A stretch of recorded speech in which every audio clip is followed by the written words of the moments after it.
Jeune fille livrée à elle-même, les mineurs placés en foyer de l'aide sociale à l'enfance sont nombreuses à tomber dans des réseaux de prostitution. L'exploitation sexuelle de ces proies faciles fait partie des nombreux dysfonctionnements de l'ASE pointés par un rapport parlementaire. Benoît Goldmar et Jean-Baptiste Bruno ont recueilli un témoignage, d'aller voir, édifiant. Enquête. Inès, 16 ans, n'a qu'un souhait en acceptant de se confier, que d'autres jeunes filles ne tombent pas dans le même piège qu'elle. Elle a 11 ans lorsqu'elle est placée dans ce foyer de l'aide sociale à l'enfance de Marseille, victime de violences familiales. Le mot prostitution lui est alors inconnu, mais cela va changer très vite. 2-3 jours après, il y a une grande qui est venue nous voir et qui nous a proposé de se prostituer. Sauf que moi, je connaissais rien de ça, je connaissais rien au sexe. Et elle nous fait comprendre qu'en mode, si on ne le fait pas, on aura des problèmes. Quelques jours plus tard, cette jeune fille plus âgée propose alors à Inès de sortir du foyer et l'amène dans un appartement près de la gare Saint-Charles et lui procure de nouveaux vêtements. Des robes, des jupes, que des trucs courts et tout. Puis Inès doit ensuite descendre car un homme l'attend dans une voiture. Je ne me sentais pas bien parce que je suis jamais montée avec des hommes inconnus ou avec des gens inconnus. Je lui dis que j'ai 11 ans, qu'on m'a forcé à me prostituer, qu'il me regarde et il me dit c'est pas mon problème. C'est avec les gens qui te le font, tu te débrouilles avec eux, moi je suis un client.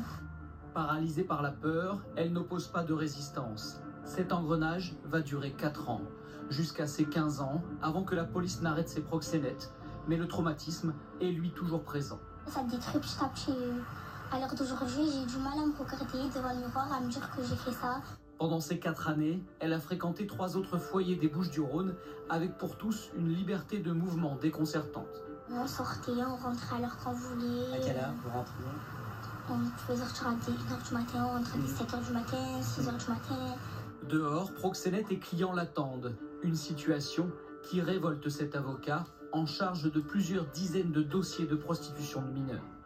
Les enfants se prostituent parce qu'ils ont été placés. Aucun enfant dont nous avons la défense, aucun enfant ne se prostitue avant. Les foyers de l'aide à l'enfance sont sous la tutelle des départements qui, pour cet avocat, n'endossent pas leurs responsabilités. Lorsque l'enfant n'est pas là, au lieu de dire l'enfant est sous l'emprise d'un réseau de pédophilie qui la prostitue, ils disent systématiquement l'enfant est en fugue. Et ça inverse la responsabilité. Celui qui est responsable, c'est cet enfant qui est en fugue, c'est pas eux qui ont échoué dans la protection de l'enfance. Et dans le cas de l'affaire d'Inès, Maître Hamas nous indique qu'il a prévu d'assigner à comparaître pour faute lourde Martine Vassal, présidente du conseil départemental des Bouches-du-Rhône. Sollicitée, elle n'a pas souhaité nous répondre. Selon des estimations, 15 000 mineurs seraient exploités par des réseaux de prostitution en France. À l'origine d'un rapport parlementaire sur ce sujet, Isabelle Santiago confirme le ciblage de ces ados en difficulté. C'est vrai que c'est connu que des jeunes sont approchés aux abords de foyers qui sont repérés comme les foyers d'adolescents. Pour enrayer ce phénomène, l'État doit reprendre la main, selon elle. Le retard de la France est considérable et pour accompagner ces jeunes, eh bien, il nous faudrait des fichiers qui soient avec des logiciels centralisés, savoir que tel jeune à tel endroit a disparu, qu'on a une suspicion que c'est pas une fugue, que la fugue c'est peut-être un réseau de prostitution et comment on déclenche avec les services de police, avec les services de renseignement, etc. tout un réseau autour de ces enfants pour les protéger, puisque ça reste des mineurs. Il y a 4 mois, une plainte a été déposée contre la France auprès du Comité des droits de l'enfant de l'ONU pour violation grave et récurrente des droits des mineurs confiés à l'aide sociale à l'enfance.